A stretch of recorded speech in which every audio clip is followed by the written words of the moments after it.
We come out from under some debris, walk out into the open, look across the chasm to the stage, and it was love at first sight. Wow, a love affair with an historic building rekindled.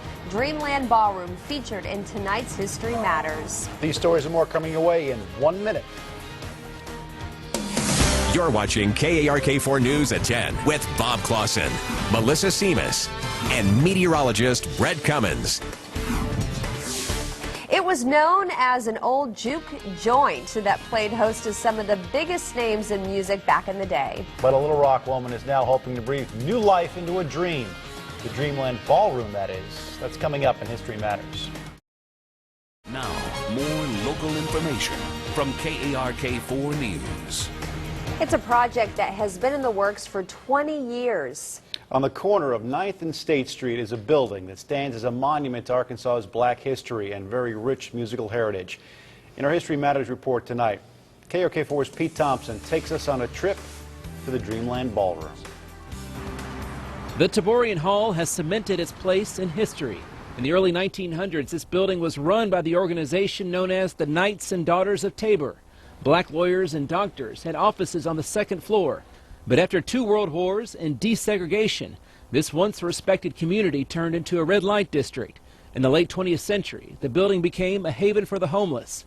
And I would just think what a beautiful, grand, old architectural building, and had a big hole in the roof, and I would think, I wish someone would save that building. Kerry McCoy purchased the building for just $20,000 in 1991.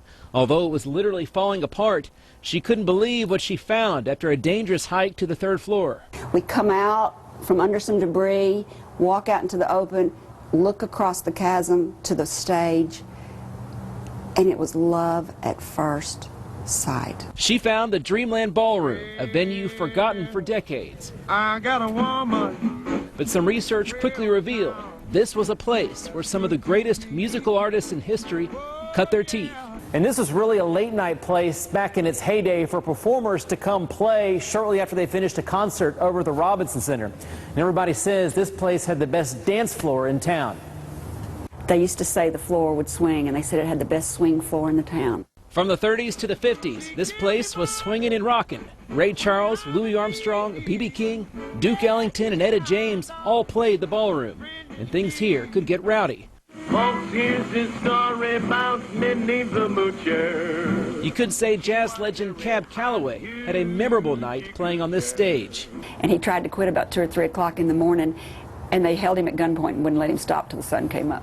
These days, things are a little more quiet, but McCoy's dream is to revive the party and open it up as a space to rent for weddings, concerts, and other events. And she says raising $1.2 million is a daunting task.